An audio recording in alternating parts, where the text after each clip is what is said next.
What's up, guys? I'm Chris Spags here, back with another NFL Showdown breakdown, courtesy of Awesemo.com. For today's matchup, we have the Green Bay Packers heading into Seattle for a game with the Seahawks. Seahawks favored by 2 in this one. Bit of a surprise given how bad the Seahawks are and how the Packers generally get a little more respect from Vegas because they are a very beloved public team. The run game for the Packers is going to be very popular, especially coming off of Aaron Jones' monster performance versus the Dolphins. Jones looks great, but he should be one of the highest owned players on the slate given that recent performance and the fact the Seahawks aren't very good at run defense. Seahawks are bottom 5 in the league right now, giving up 5 yards per rush. So Aaron Jones and the 15 touches per game that he's been getting since Ty Montgomery got shipped out do make a lot of sense in this matchup. Fading Jones and loading up on the passing offense, though, is likely the lower-owned play. There really isn't a natural running back pivot for Jones because Jamal Williams is pretty much removed from the offense, getting less than 5 touches a game since Montgomery also left town. I think loading up on Aaron Rodgers and the pass catchers on his side is going to be the move here if you're trying to get away from the Aaron Jones chalk experience. Davante Adams would be my preferred target to stack with Aaron Rodgers, and I think there's a credible case for Marquez Valdes-Scantling,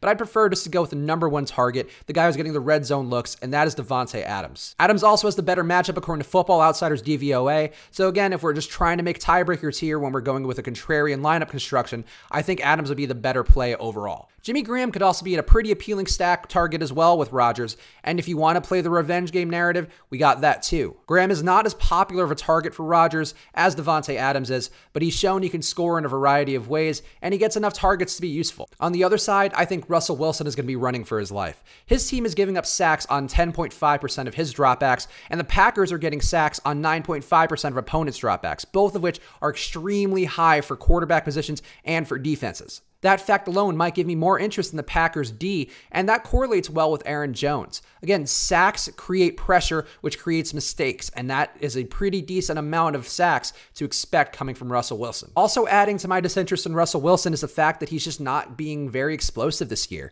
and I think that's a big symptom of offensive coordinator Brian Schottenheimer. Tyler Lockett was the guy who had the most air yards last week for the Seahawks in the matchup with the Rams, and guess how many air yards he had? Just 73. It's almost a third of what Josh Gordon had for the Patriots. So this is not a team that's going to explode on you in a variety of ways, and that worries me a little bit for the offense. If you want to play the passing game, and there is some value in going with Wilson in a home game in Seattle, so I think if you wanted to go with him, Lockett is a play. I think Doug Baldwin would be the guy I just hope can break out. He's had a really bad year. I don't know if it makes sense to trust him anymore, but if he ever is going to have a big game, I think this is a high-profile spot and one that he can get it going. Nick Vannett is another option, though I wouldn't be as inclined to stack him with Wilson. As a part of a stack, sure, but I think you can also play him as a one-off. He might just get a cheap touchdown and be valuable, and he's cheap in terms of a DraftKings Showdown slate, so Vannett's okay even if you're not playing Russell Wilson. It seems like a better play to me to go to the Seahawks run game. Chris Carson is returning from injury, and I think people are going to probably be a little afraid of him coming off of the injuries he's had this year.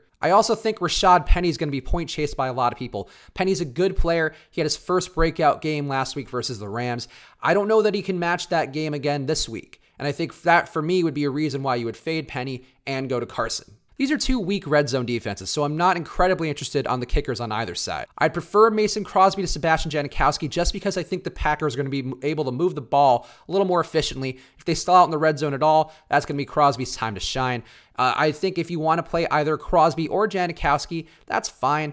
Just make sure it's a price reason and not that you're trying to force either guy into your lineup. There we have it. Another showdown slate in the books. It's one that seems really cut and dry to me, and obviously that means everything's going to go to shit, and we're going to have Russell Wilson throwing for 500 yards. As I say every single time we do these videos, that's just DFS. But hopefully you have the tools to succeed, and you get even more tools to succeed if you sign up for a premium account at Awesemo.com. I'm going to drop this promo code in here right now. It's promo code TH Showdown. If you go to Awesemo.com and use that promo code, you get 1 week free of all of our premium content, which includes rankings for this showdown slate from Awesemo, the top player in the world, and a guy who's won a couple of showdowns this year, along with ownership percentages and rankings for the main slate coming up this weekend of NFL action. And if you are a fantasy cruncher lover and want to get better at optimizing your DFS lineups, you can select a package with that as well. So go ahead, use that promo code. It's right here, TH Showdown. I am so good at pointing at this promo code now. It's unfair how good I am at pointing at this promo code, but use it now, and hopefully you guys will do well tonight. So thank you guys for watching this Showdown video. Please throw me a like. The likes help out a ton, and it makes me feel like I didn't waste my night doing this yet again. But I do appreciate each and every one of you for clicking that like button and for watching the video, and I wish you the best of luck. So use that promo code, and I'll see you guys again Monday for the biggest Showdown game we are going to have this year. Be excited, people. Yes.